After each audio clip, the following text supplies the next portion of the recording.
Hi guys and welcome to another video. So in this video I'm gonna talk about methods or functions in Python. Okay, so just keep in mind that this is very close to a definition of a mathematical function. So if you think about the mathematical definition of a function, you pretty much have a notion of what I'm talking about. So if you've been watching this series, I've talked about some functions. For example, the print function, which is a function, okay, which means that it does something.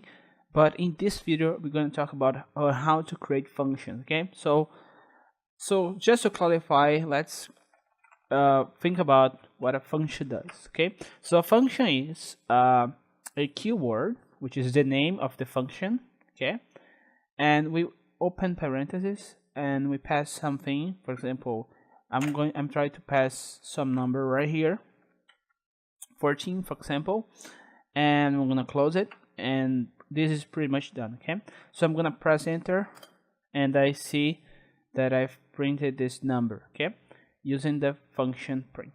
So a function basically, it gets something and it does something with it, okay? So to create a function in Python, it's pretty simple. You just need to create a body, okay?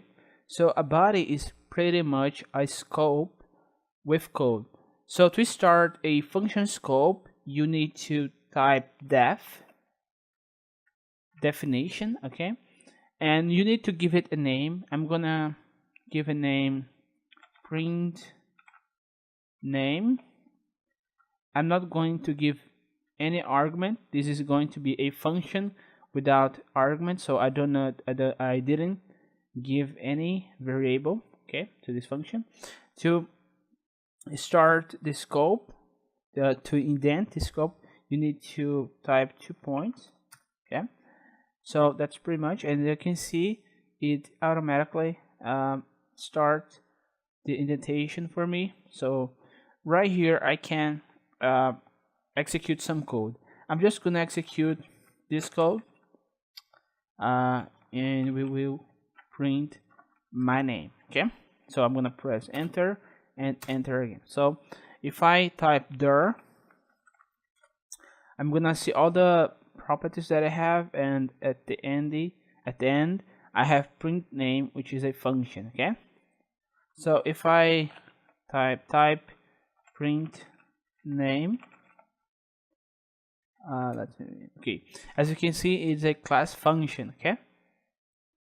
Clear? Is it clear enough? Okay, so let's call print name. I'm gonna call this way, and you can see that I have access the function, but it does not show nothing. It doesn't show nothing. So actually, to call function, you need to open and close parentheses.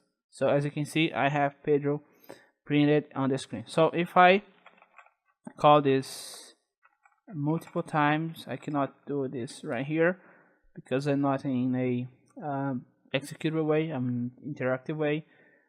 But as you guys can see, I can if I call the print function, I'm gonna print this, okay? So that's the basic. In the next video I'm gonna talk about on how to pass objects to functions so you can make something with it, okay? So thanks for watching this video and see you guys next time.